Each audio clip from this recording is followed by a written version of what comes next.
given in the sense of in anything other than x's and y's. Okay, but that is essentially what a function is. I'm going to write this all down now, but obviously because I've been kicked out, everything's going to fight with me because technology. Camilo's put there on the chat as well. Sorry, Camilo, I've just seen now. A graph or visual representation of equation. I like the mention or the idea of an equation because that also comes into what a function is. So a definition for a function is as such, and I'm sort of going to combine everything that you guys have said when eventually life wants to work with me. All right, so a function exactly is a rule, or we can say a formula, or we can say equation, as Melo mentioned, describing the relationship between x and y.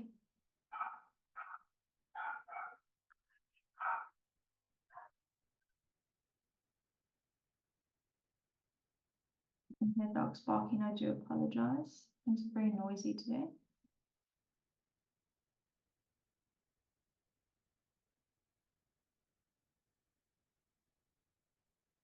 Right, the other thing I like mentioned by both Kanisile and Hlumelo is this idea that we can represent this relationship graphically. So a function we often associate with graphs. A function in its like purest definition is this rule or equation that we use. We can then go draw a graph to represent the function, but it is one way that this rule or this equation can be shown.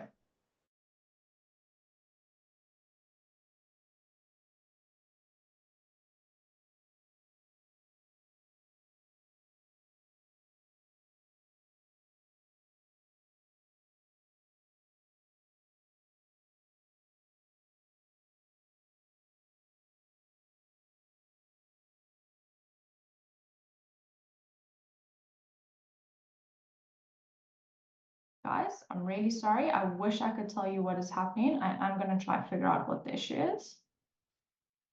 Ay, technology. All right. So, can't remember where I was at in my whole sentence. This squiggle thing is a graph. Okay, it's representing a relationship between x and y, but it's not any sort of graph that we can do any or a lot of interpretation on. If you think about things like turning points and gradients and all of those things that we often ask you in graphs, can't really do that with this squiggle situation. Represents a relationship, but the squiggle doesn't do much for me. So even though we can draw something graphically, doesn't necessarily represent or doesn't necessarily mean it is talking about a function. And this is where the next part of our definition becomes really important for a function. A function must produce or must yield or give, that's probably a much easier word, only one output. So Kiswa, nice. One output for every input. Right, so again, if you look at this, that squiggle thing that I had going on there, your things are not working tonight. Okay. So if we again draw like a weird squiggle, we're saying one output for one input. Here's my input value. I'm getting two outputs. That is then not a function. If you think, however, like a straight line graph, one input, one output, one input, one output, that is then a function. If you think of your hyperbola, one input, one output, one input, one output, that is then a function. But the second we are getting more than one output for a single input, we are no longer talking specifically about a function. That is then what we call a relation. And we'll chat about that in a second. So that last point over there, and Sukis were very nice in the chat. That last point that I've made there is really important when we're identifying whether or not something is a function. All right, so let's have a look at the different scenarios that we have in terms of, is it a function, isn't it a function, what type of function am I working with? This is very low down, so let's just that. Okay, so Situation 1 is here on the left-hand side. Now, guys, if this is a bit confusing to you, all these are our x and y values. Domain x, range y, they're just x and y values. If we look at the first scenario, what I see is that a single input has a single output. So -2 is 1, 4 is 6, 5 is 7, 3 is 9, one input, one output. That is the situation I'm dealing with. And we're going to start to think about what types of graphs those would be now in a second. So here I've got one output or one input.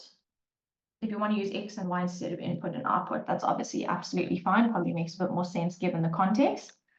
And when we have a situation like this, where we only have one output for one input, we have what we call a one-to-one function.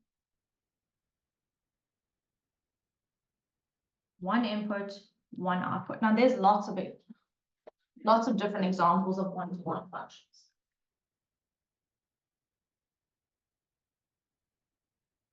If you think of the straight line that I drew, I didn't draw an exponential, but a straight line as well. Straight lines are examples of one-to-one functions. Technology is fighting with me tonight, and I'm going to try not get frustrated. So linear graphs are one-to-ones. Exponentials, like I drew earlier, one-to-ones. Hyperbolas, I think that was the one I drew earlier, one-to-one, one input, one output. And we haven't done these yet, some of you might have. Log graphs, which are the inverse of exponentials, are also one-to-one functions. So if you think of, let's say, for example, your exponential, one input, one output, one input, one output, 1:1 or one-to-one function. If we now go and have a look at scenario 2 over here, we need to be mindful of what's happening with my inputs and my outputs. So -2 is my input, it's my x value, gives us an output of 16. Now be careful.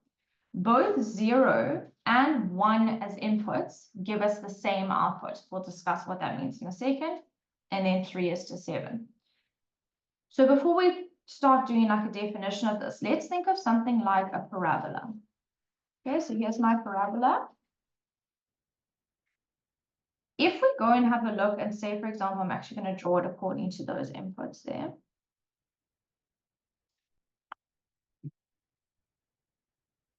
Okay. If we look at the input of 0, so here's 0 at my origin. If I go up, there's my output of 4. If I then go to the same input, the different input of 1, and I go look at my output, that is also 4. So what I'm seeing is that two different inputs give me the same output. Now, that's not a problem. This is still a function, and we'll discuss why this is still a function in a second.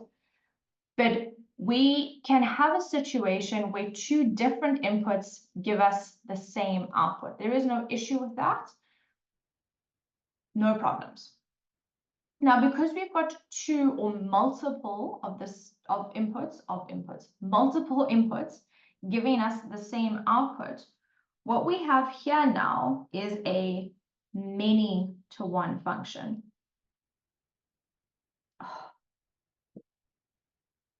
Many sounds like a bit of an exaggeration, to be fair. But basically, it's just more than one input gives the same output.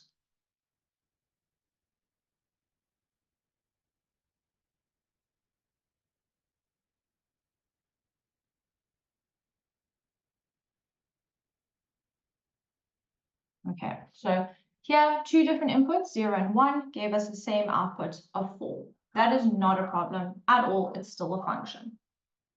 Right, I'm going to come to that last little scenario in a second.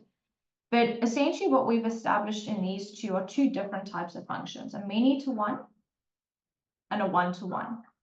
Now, the question is, how do we actually know whether something is a function? And this is where we can use what we call the vertical line test. Mathematicians are not super creative when it comes to giving names to things. And then other times they're way too creative when it comes to giving names to things. But for this one, it's quite literally, if you draw a vertical line, and it passes through once, it's a function. So what I mean by the vertical line test is as follows. I'm going to take one of these examples we've written down here. Let's go with an exponential to start off with. So there's my exponential graph. If I drew, or if I took a ruler and I place it vertically along my graph, as long as this vertical line only ever cuts my graph once, and you can see as I move it, no matter where I move it, it's only ever cutting my graph once, it is a function. Okay, so the vertical line test must cut once only for the graph to be a function. If we think of something like our parabola, so here our many-to-one functions would be things like our parabola, and although we haven't done it yet when we do calculus, we're going to do cubics.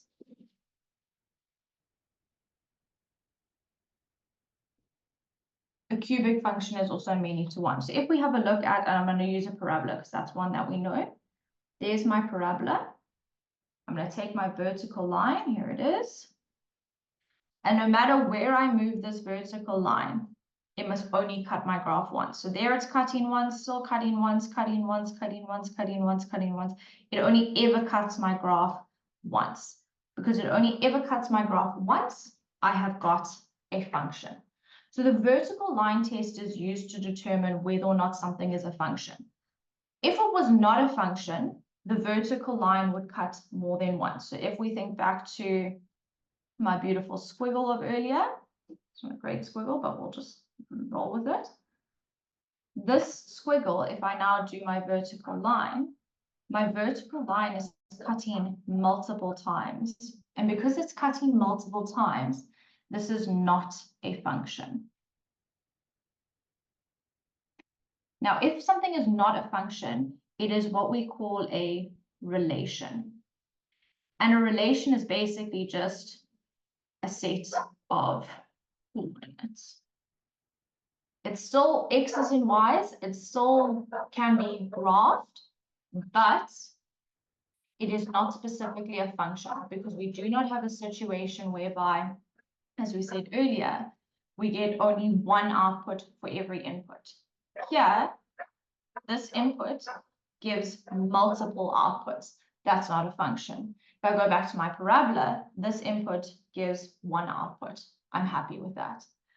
So that squiggle situation over there, not a function. Think of something like a circle. It would not pass the vertical line test because my straight line would pass or cut the circumference twice. Okay, so is it a function? Vertical line test. What type of function? We can then decide whether it's a one-to-one or a many-to-one, and I'll tell you how we can decide that in a second. Right, so if we want to now go a step further, like I say, and classify whether it's a one-to-one function or a many-to-one function, this is now, and again, mathematicians, not super creative sometimes, where we can use what we call the horizontal line test.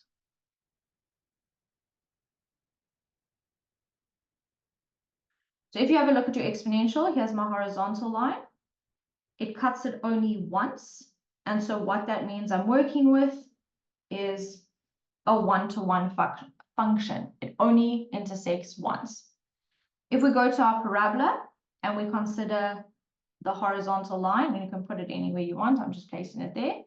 This horizontal line is cutting my parabola twice, more than once. This is now a many-to-one function. So a vertical line test determines whether or not it is a function. The horizontal line test, depending on how many times it cuts, will tell us if it's one-to-one, cuts once, more than once, many-to-one. Right, so if you are asked to classify, or if you're asked to decide whether or not something is a function or isn't a function, and then what type of function, we use those two line tests. So if we quickly jump back up here to scenario 3, what you're going to see here is something a little different to what we've already had a look at. So scenario 3, we've got an input of -2 giving us an output of 16. But now the problem is I've got one input giving me 2 outputs. That's a problem for me. One input, one output. So if you consider something like, and when we start doing inverses, you'll see this graph a few times. If we consider something like this, firstly, it fails the vertical line test, but we'll chat about that in a second. This scenario of 4 and then a 1 and a 6. I haven't drawn my graph very well, but you'll see my picture now. Here's a single input. It's giving me two different outputs. Actually, let me draw the graph better and we can relate it to what we have. Okay, there's my graph. Here's my input of 4. And I'm getting an output of 1 as well as an output of 6. So what I'm getting here is not what I want for a function. Remember, what a function, one input, one output. Here I've got one input, two outputs. I don't want that. If you then go and draw your vertical line to do the vertical line test, you will see that it's cutting twice. So therefore, it's not a function, it is a relation. So we always just need to be very careful of what it is we're dealing with. But what's quite nice and what I would take note of when you take screenshots and stuff is this bit over here.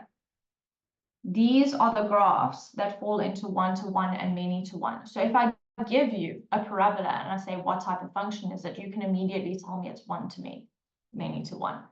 If I give you a hyperbola and I ask you, is it a function? Yes, it is. It's a one-to-one function. So those little yellow blocks that I've got there are quite useful in terms of what it is that we're working with. Right, so I'm just going to do that for you guys to take a screenshot. I know this is a lot of language and a lot of sort of words, which we're not used to in maths all the time. So just give me a thumbs up if you're feeling okay with these definitions. We're going to practice some now with some functions. If you're not feeling okay, grade 12s, obviously please ask. It's the only way I know if you're struggling or not.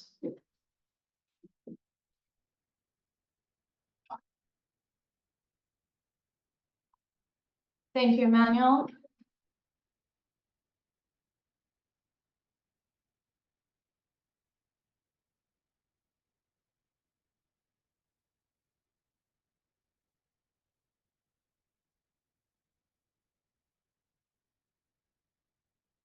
Kaylee, thank you.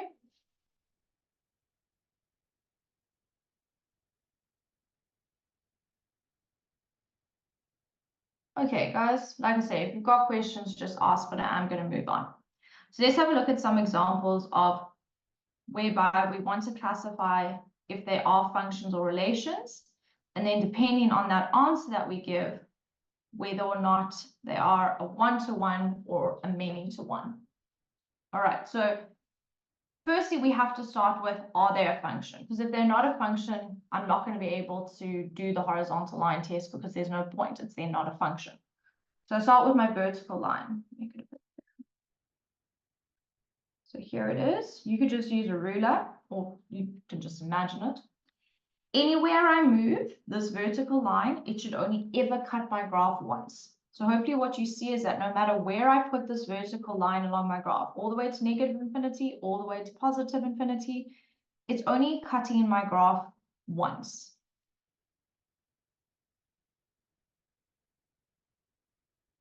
This is quite aggressive thickness, so I have regrets about that. Can't spell intersects. Oh no, I can spell intersects. Wait, anyway. Because it only intersects once, it is a function.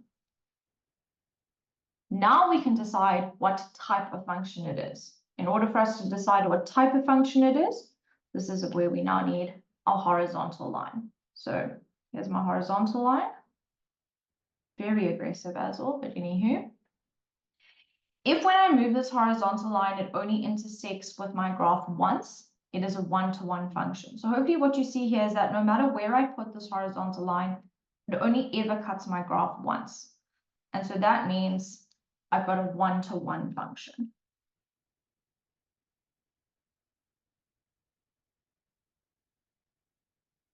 So it is a function and it is a one-to-one. If we go over to our parabola, again, we're going to double check if it's a function. We know it is, but we're going to just perform our test nonetheless. So there's my vertical line. It has to, and it can only cut once. So no matter where I put this vertical line, it's only ever intersecting once with my parabola. So that's great. It's passed the vertical line test, which means that I have a function. So this is a function. Now I can use my horizontal line test to decide what type of function it is. So here's my horizontal line. What you can see is that no matter where I move it on my parabola, it cuts my parabola twice. This is now where we need to be mindful. Because it's intersecting twice, so more than one, we have a many-to-one function.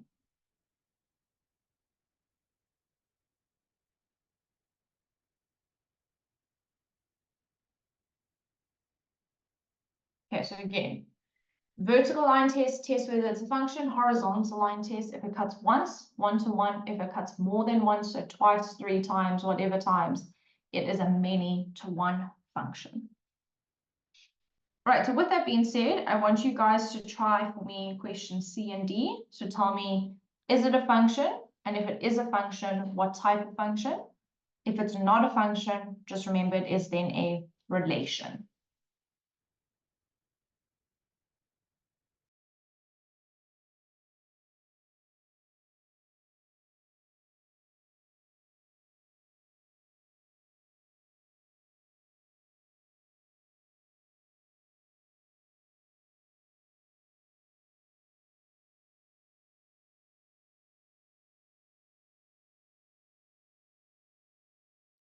And you can put your answers in the chat.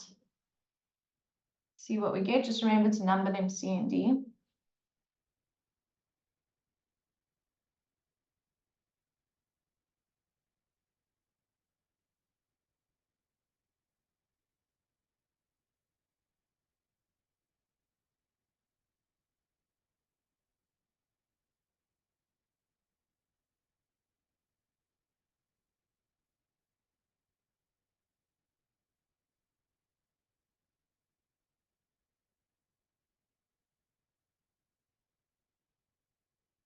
Nice, guys. Keep those answers coming. You're obviously also welcome to just direct message me as well if you don't want to put it on the chat.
Nice, guys. Okay, so it seems like we're all pretty much on the same page, which is great. So let's have a look at these two and make sure that we do agree. So for question C, vertical line test to determine whether or not it is a function. Now just be very careful with a graph like this. There's a lot of curves, right? So just be careful. Taking my vertical line, no matter where I move it, it's only intersecting once. Absolutely, it gets quite close to some points where you think it might intersect twice, but it only ever intersects once. And so that means we do have a function. Right, now that we've decided that, we can go to our horizontal line test.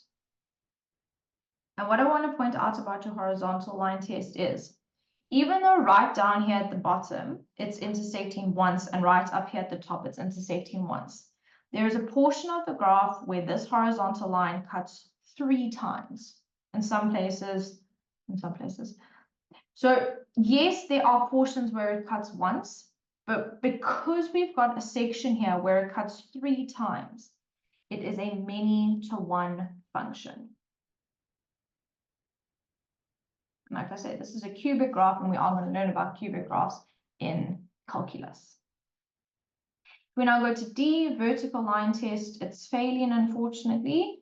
Intersects twice, so this is a relation. We don't have to do anything more than that because the horizontal line test is only for functions. If it's not a function, we don't care. Alrighty, so try E for me. Is it a function? Is it a relation? If it is a function, what type of function?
Hey, I haven't seen any other answers, so I'm gonna go with it.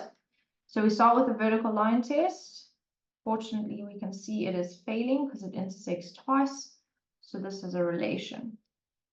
And I mentioned circles earlier when we spoke about what types of graphs would potentially be relations versus functions.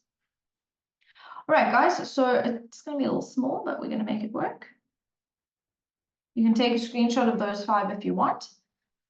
But essentially, like I said, you can be given a graph and asked whether or not it's a function or relation. You can be given an equation and be asked the same thing, but I've essentially already outlined which functions are which. So if I give you an equation that is a hyperbola, and I'll come back to this now, because I gave you the information in the yellow block, we know that it would then be a one-to-one function. Now I'm going to be honest. Never actually seen a question in a final, at least not for the last 3 to 5 years, where they've asked, give a definition for a function or identify whether it's a one-to-many or whatever. That's not to say they can't ask it. There are just other things that are more important in the syllabus to ask. So don't stress hugely. So like, don't try and like learn these definitions off by heart and stuff. Have a general idea of what's going on. But like I say, I've never actually seen it examined in finals. I might have to go back a bit, but at least not within the last 3 to 5 years has it been examined. And there was obviously a curriculum change in 2015. So if you go back any later than that, it's not really the same curriculum anymore. Alrighty. So guys, we are going to have a look at a past paper question, but I think just take a minute or two, have a stretch, go to the bathroom if you need to go to the bathroom, get something to drink, whatever the case is, and then we'll carry on in 2 minutes. just to give your brain a little break before we now start actually doing some graph interpretation.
Okay, guys, let's have a look at this question. So I've specifically chosen this question because it's of an exponential graph.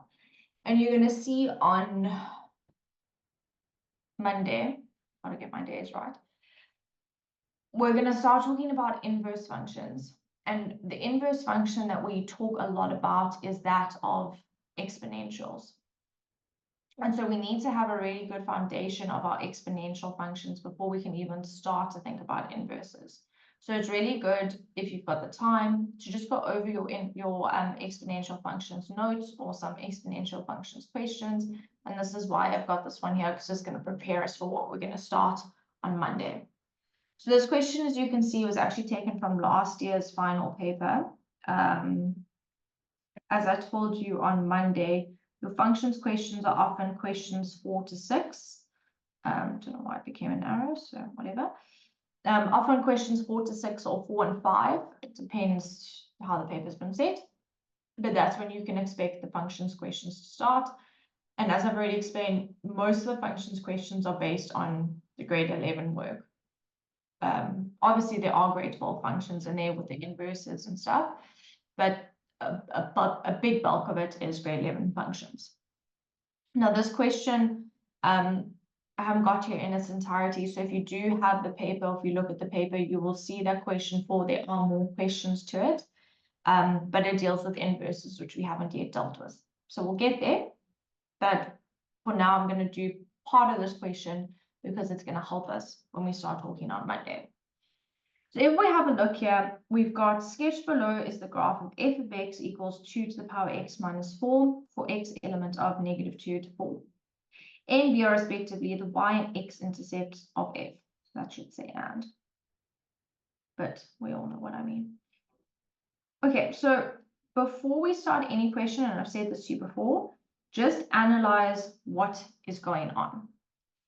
So the first thing that I want to make a note of is my function. Oh, I'm still very aggressive with my orange pen, so let's not do that. Now, obviously, we've been given the graph, so it should be quite clear for us, but this is an exponential function. I know it's exponential because my x is in the exponent.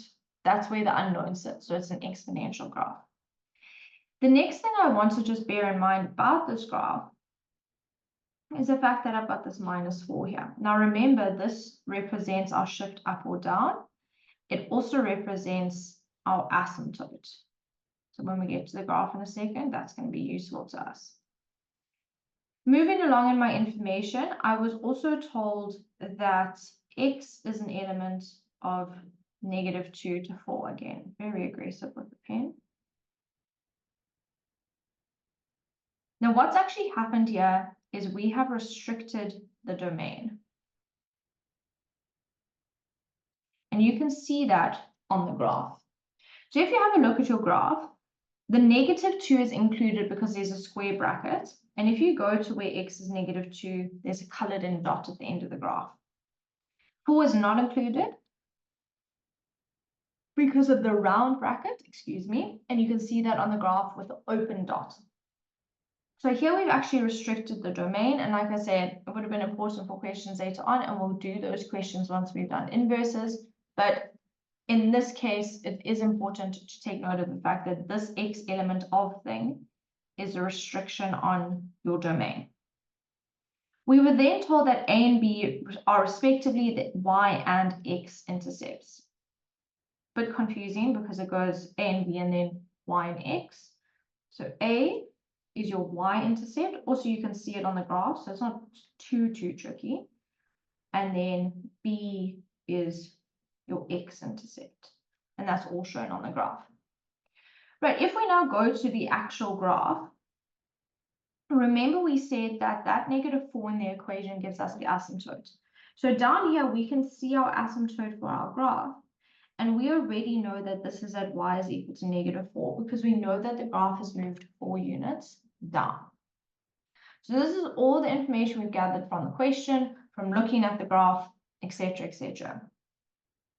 And I would really encourage you to do this before you start a question, particularly in analytical geometry, in functions, in Euclidean geometry. Just take 2 seconds and analyze the information you have to actually make sure that you understand everything that you have in front of you and how it's potentially useful. Alrighty, so if we go to the questions now, because now we've pretty much gathered all we can gather from this.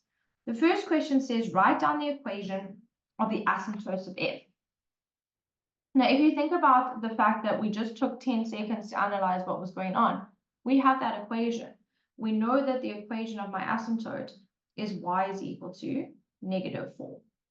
And that's all because I just took a moment and understood what was going on. So that's nice and easy, no stress there.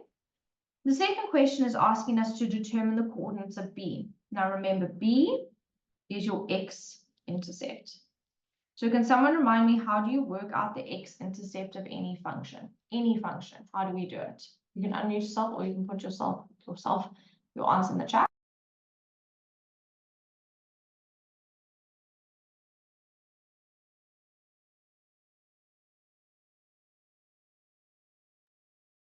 Nice, guys. Good. Okay. We make y equal to 0. So remember, f of x was equal to 2 to the power x minus 4. So I want you guys to tell me what your x-intercept, what are the coordinates of B for this graph? I'll give you like a minute to give it a try.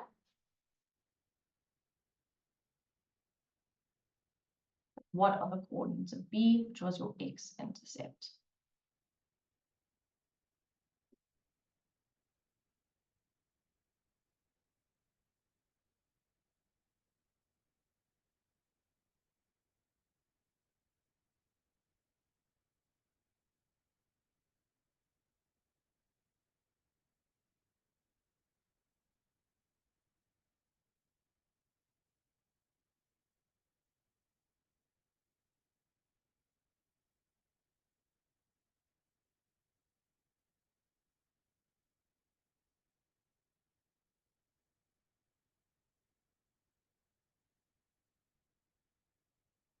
Okay, just a reminder, we're looking for the x-intercept.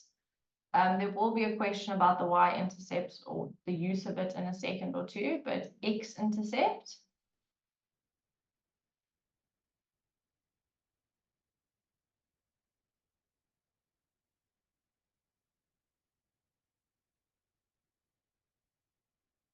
worry, Perseverance. You've now got the information that we're going to need later, so you are one step ahead of us.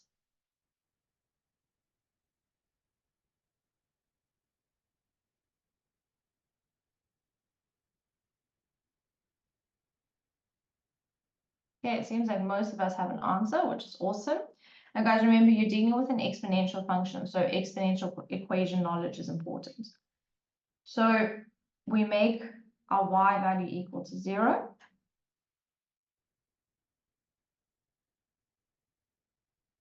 And we're going to solve for x. Now, remember, this is where we need to make our bases the same. So if you think about 4, that's a base of 2 to the power 2. And remember, guys, once your bases are the same, all you have left to do is make your exponents the same. The opposite would be true if your exponents were the same. The only thing left to make the same is your bases. That is what an equation is. All parts are equal. So if the bases are equal, the exponents have to be equal. If the exponents are equal, the bases have to be equal. So based on that logic, x is equal to 2. And so our coordinates of b are 2, 0. Now remember, I said this to you on Monday as well. It does say determine the coordinates. So technically that is the coordinate. But if you just stop at x equals 2, it's fine. Just make very, very sure you have shown that you've substituted y for 0. Because then your marker can see that you understand the y coordinate is 0 and you've gotten the corresponding x coordinate. Okay, I'm worried that screenshots are going to become quite small. So let's take a quick screenshot at this juncture and then we'll have a look at 4.3.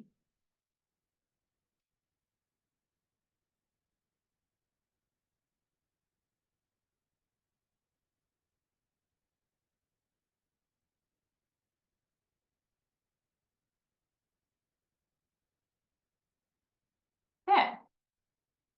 Right, so Perseverance, this is now where you are on top of things. 4.3 says, determine the equation of k, a straight line passing through a and b in the form of k of x equals. Now, really importantly, it tells us it's a straight line. So this is going to follow the general form y equals mx plus c. It's told us to use k of x, so k of x is equal to mx plus c. Okay, so let's go and have a look at where this would actually be on our graph, because that's going to be quite helpful for us. So it has to pass through A and B.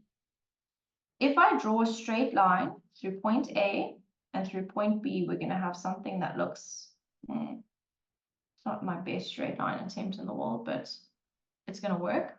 Something that looks like that. And what I want you guys to notice is the fact that the y-intercept of f is the same as k. So they both have a y-intercept at A. That's basically what I mean by that. Now that's really important for us to know, because remember, our straight line equation is y equals mx plus c. C is the y-intercept. So if I know where my y-intercept is, I am able to go and start to solve my equation. So someone quickly remind me, how do we work out the y-intercept of any function? Again, you're welcome to unmute.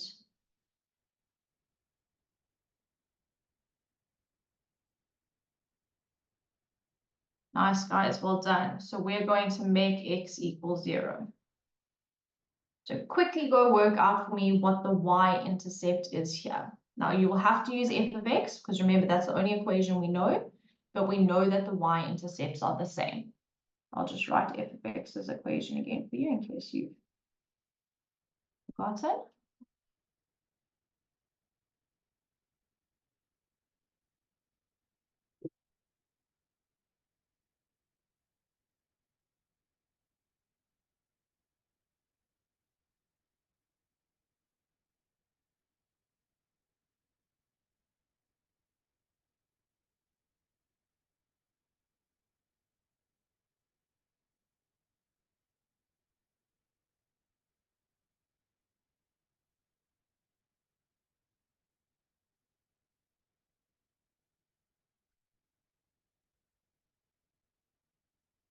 right? And remember again, you can either write it as a coordinate or you can just have y equals whatever. In this case, the y-intercept isn't the actual question. It's just going to be used to answer the question. So the format in which you write it down doesn't really matter. It's more the y value that we're concerned about. Right, so if we have a look, y would be equal to 2 to the power 0 minus 4. Now remember, 2 to the power 0 is equal to 1. So 1 minus 4, which means that our y-intercept is at -3. So that a coordinate is at 0, -3.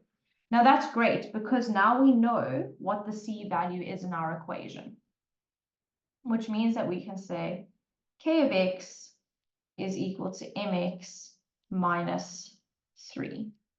There we go, minus 3.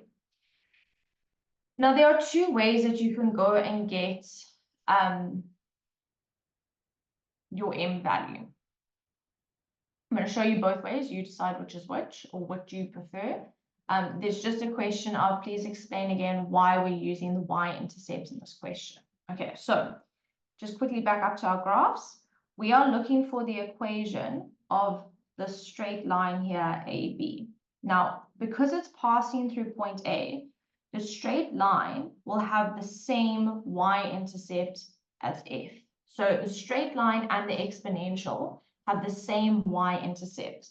Now that's really useful for me because remember it's y equals mx plus c for a straight line, and c is the y-intercept. So if I can work out what the y-intercept is, I already have my coordinate for c. Granted, I'm not using the straight line, but that's fine. It's the same point. Whether you determine the y-intercept using the straight line or the exponential, it doesn't matter. The coordinate is the same. So we're going to have to go find the y-intercept of our exponential because it's going to be the same as our straight line. I hope that makes sense, but obviously if it doesn't, just let me know.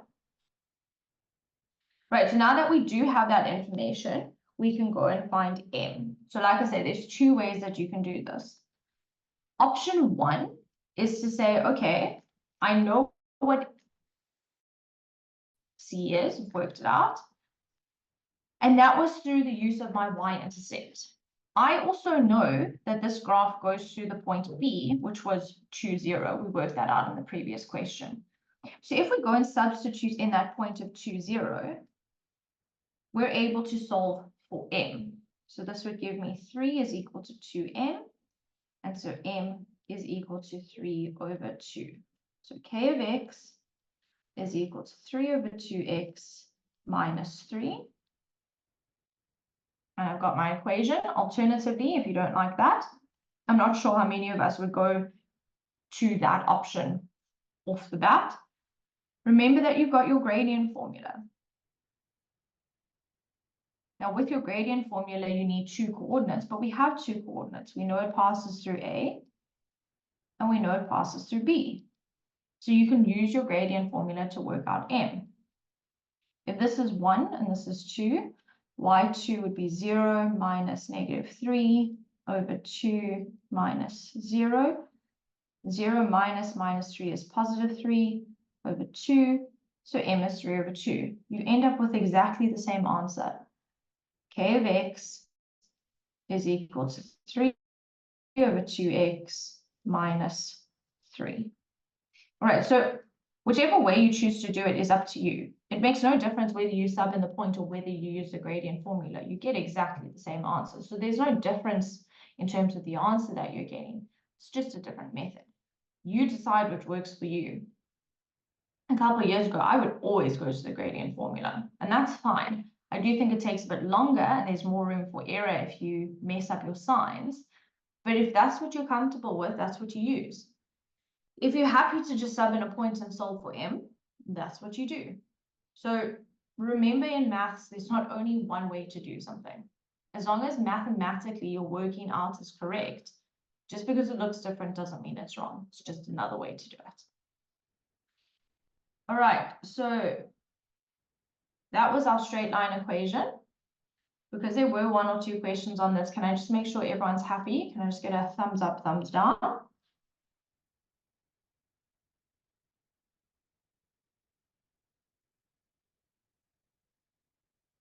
Thank you. Nice. Awesome, guys. Right, I do want to do this next question. It is a 4.5, and we'll see if we get to it. But I do want to do this next question because it is a question that we do ask quite often, especially with parabolas and straight lines. The concept is the same with an exponential and a straight line, but it is a question that we ask a lot, this idea of a vertical distance. Okay, so vertical distance, come on, you silly thing, is essentially straight up from a point. So this is saying determine or calculate the vertical distance between k, so the straight line, and f, the exponential, at x equals 1. So if we go to our graph, I'm just going to take this blue highlighter off. X equals 1 is around the x. Remember, b was 2. So I'm asking you for the vertical distance between those two graphs at that point. So this tiny little distance over here, that's what I want. Now, a really useful formula in order to calculate vertical distance is your top y coordinate minus your bottom y coordinate. Now, this is because, if you go back up here, a vertical distance deals with a change in y. This y value is different to this y value. The x values remain the same. They're both 1, but it's a change in y that I'm working with. And so what I need to do is I need to figure out what my my y coordinates are for the straight line at 1 and for my exponential at 1. So my straight line would be 3 over 2 times 1 minus 3, which would give me negative 3 over 2. 1.5 minus 3, negative 1.5. For my exponential, 2 to the power 1 minus 4, which would be 2 minus 4, which is negative 2. Now, in terms of the whole top minus bottom thing, you look at which graph is sitting on top. The straight line is on top, the exponential is on the bottom. So the y coordinate of the straight line is the top, so negative 3 over 2, minus the y coordinate of the bottom, so the exponential, minus 2. And so what we have here is negative 1.5 minus 2, so actually plus 2, which tells me that the vertical distance is half a unit. So this formula here, this top minus bottom situation that we have going on, is a really, really useful formula when it comes to vertical distances. If you can remember that, you can do a vertical distance. And like I say, that will be between any graph, parabola, straight line, parabola, hyperbola, anything. Once you know what the x coordinate is, all you do is you substitute it into your equations, you find the corresponding y, and you do top minus bottom. Okay, so vertical distance is a really important one to know and to remember because it is one that we like to ask, but it actually is very simple once you have those y coordinates.